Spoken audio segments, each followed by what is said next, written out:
প্রতিদিন তো ভেজে কড়কড়া করেই মাছ ভেজে তারপরে তরকারি রান্না করা হয়। আজকে আমি আমার শাশুড়ি যেভাবে রান্না করে ঠিক সেভাবে রান্না করব।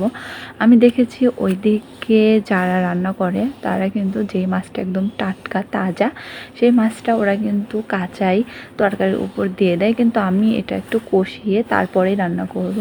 তো চুলায় বসিয়ে দিয়েছি, তারপরে তেল দিয়ে দিলাম, তারপর পেঁয়াজ কুচি দিয়ে দিয়েছি। এর মধ্যে আমি আদা বাটা, রসুন বাটা আর জিরা বাটা দিয়ে দিয়েছি। তারপরে দিয়ে দিলাম লবণ, হলুদের গুঁড়া, মরিচের গুঁড়া, ধনিয়া গুঁড়া, সব কিছু মিক্সড করে একটু কষিয়ে নিয়ে উপরে যখন তেলটা ছেড়ে দিবে তখন আমি কিছু টমেটো দিয়ে দিব, টুকরো করে নেওয়া টমেটো। যারা সবসময় ভেজে রান্না করেন তারা কিন্তু মাঝে মধ্যে এভাবেও ট্রাই করে দেখতে পারেন, অনেক ভালো হয় রান্নাটা। আর আমি মাঝে মধ্যে এরকম করি, যেহেতু সবসময় ভাজা মাছ দিয়ে তরকারি রান্না করলে সবসময় ভালোও লাগে না, তাই একটু পরিবর্তন করলে কিন্তু অনেক ভালোই হয়। এর মধ্যে কিন্তু আমি এলাচ আর দারচিনিটাও অ্যাড করে দিয়েছি। আর এগুলোকে আমি সুন্দর করে নেড়ে চেড়ে নিব।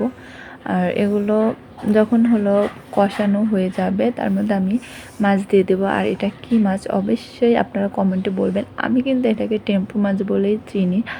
আর এই টেম্পু মাছ নিয়েও কিন্তু অনেক হাসাহাসি হয়েছে। এটা কি মাছ আপনারা অবশ্যই কমেন্টে জানাবেন। সুন্দর করে এটাকে এখন কষিয়ে নিব, ঢাকনা দিয়ে ঢেকে নিলাম। আর যখন এটা ফুটে আসবে, এই যে কষিয়ে নিয়ে তারপরেই হলো এর মধ্যে আবার হলো আমি পানি দিয়ে দেবো। আর এটার মধ্যে কিন্তু আমি গরম পানি দিয়ে দিয়েছি, ঠান্ডা পানি অ্যাড করি নাই। এভাবে কিন্তু রান্না করলে মাছ কিন্তু খেতে অনেক ভালো লাগে আর এটার স্বাদটাও থেকে যায়। আর ভেজে রান্না করলে কিন্তু মাছের স্বাদ বোঝা যায়, কিন্তু ভেজে রান্না করার থেকে এভাবে যদি রান্না করা হয় অনেক টেস্ট হয় তরকারিটা খেতে।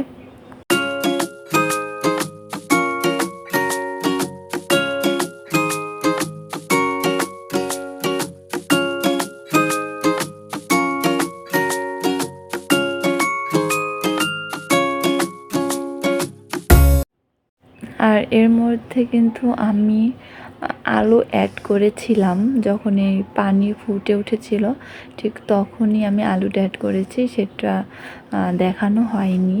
তবে তরকারিটা অনেক বেশি মজা হয়েছিল।